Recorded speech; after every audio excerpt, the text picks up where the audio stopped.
Oscar Wilde once said, "Experience is the name everyone gives his mistakes." And think about it. Isn't that true? You know, consultants who go into organizations often ask, well, how are mistakes handled around here? Because that's a tremendous clue to the organizational culture. If employees are living in fear of consequences of making a mistake, what's going to happen? They won't risk new behavior or new challenges or more stretch goals, or worse yet, if they make a mistake, they won't be straight with you and approach you to tell you as their manager.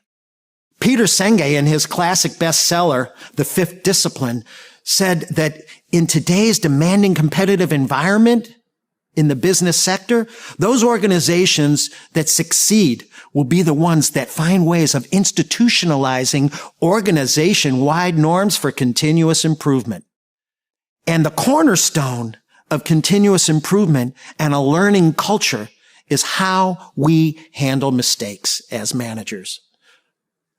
Can you model making mistakes with the attitude of a learner?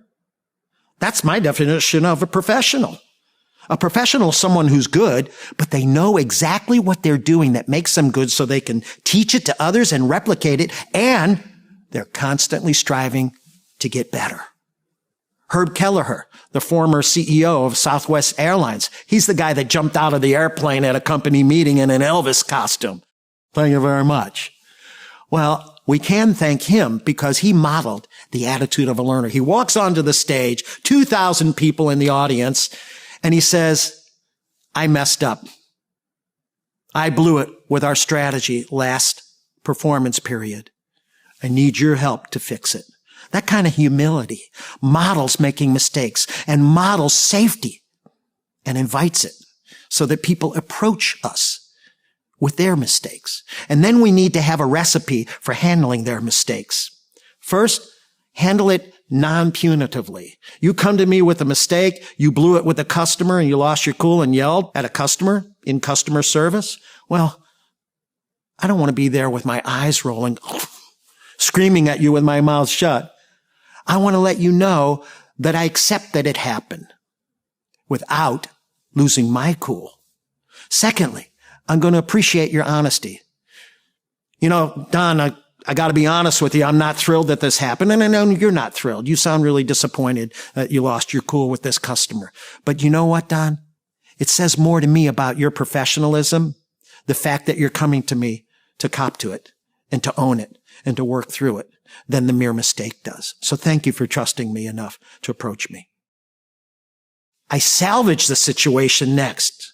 I'm going to treat you non-punitively. I'm going to appreciate your honesty. And now I'm going to salvage the situation, work with you to figure out, Don, should you email an apology? Should we write a joint letter? Should I call her? How can we fix it?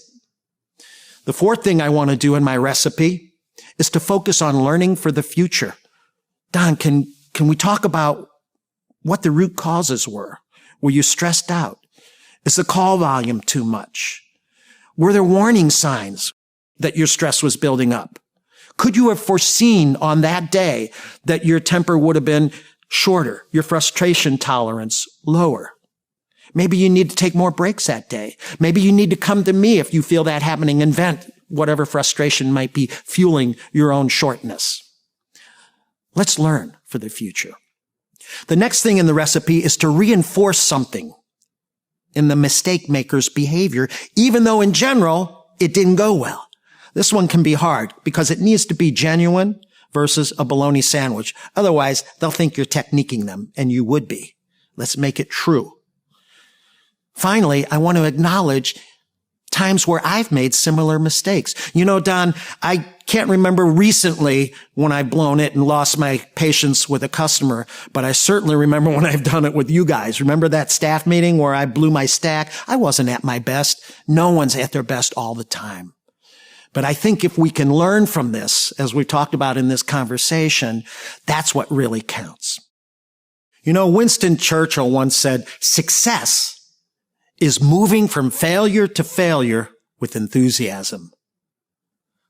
I hope that the steps that we've talked about in this recipe for handling mistakes will help you to treat people's mistakes not as failures, but as a source of enthusiasm, a source of learning, and a way to build a positive, continuous improvement-oriented learning culture.